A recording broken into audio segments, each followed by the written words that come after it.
Hello everyone, so we have a coding decoding questions for RBI grade B 2026 और ये जो question है आपका प्रीवियस ईयर में आया हुआ है इन 2023। ठीक है, सो यहाँ पे इस टाइप का जो क्वेश्चन कोडिंग डिकोडिंग से बनता है ये लॉजिक बेस्ड कोडिंग डिकोडिंग है, जिसमें हमें थोड़ा सा हायर लेवल क्वेश्चंस को सॉल्व करना होता है।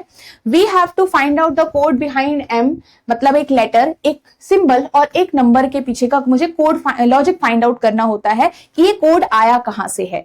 तो कैसे फाइंड आउट करते हो? तो सबसे पहले यहां पे आपको क्या देखना होता है कि is there anything common here, कि यहां पे देखो कॉमन क्या है। तो आपको फर्स्ट लेटर मतलब यहां पे जो लेटर्स हैं वो कॉमन दिख रहे हैं। इज देयर एनीथिंग, जो सेंटेंस वाला पार्ट है उसमें कुछ ऐसा है जो आप एम से रिलेट कर सकते हो? Yes, we have two words जो आपके एम से शुरू हो रहे हैं, तो ये और ये आपका एम से शुरू हो रहा है। सिमिलरली यहाँ पे हमारे टू कोड ऐसे हैं जिसमें हमारे पास लेटर कोड क्या है? बी है। तो क्या हमारे पास यहाँ पे कुछ ऐसा है जो बी से है रिलेटेड है? Yes, we have two words starting with B and we have to code start with B. तो इसका क्या मीनिंग है? इसका सिंपल मीनिंग आ चुका है कि लेटर का जो कोड होगा वो यहाँ पे फर्स्ट लेटर है। मीनिंग लेटर कैसे कोड हो रहे हैं आपके? With first letter. तो यहाँ पे आपने कैसे फाइंड आउट किया?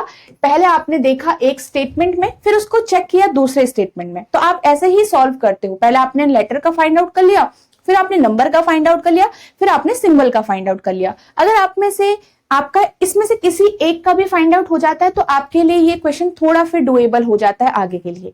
बट इसको स्टार्ट कैसे करते हैं गाइज? इसमें क्या होता है कि आपको पहले से ही कुछ लॉजिक्स का आइडिया होना चाहिए। फॉर एग्जाम्पल यहाँ पे अगर एम एन में कन्वर्ट हुआ है तो वी शुड नो कि ऑपोजिट लेटर में कन्वर्ट हुआ होगा या फिर आपका +1 हुआ होगा।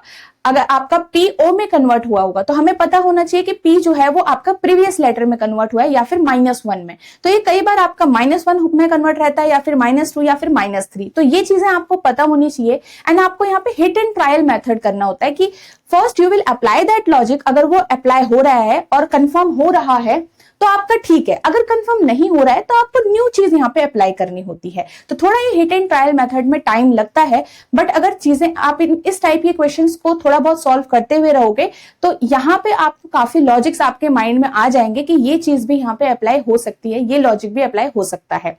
ओके, तो आप तब जाके इस क्वेश्चन को अच्छे से सॉल्व कर सकते हो। बट बेसिक आपका मेथड यही होगा to try to find out something common.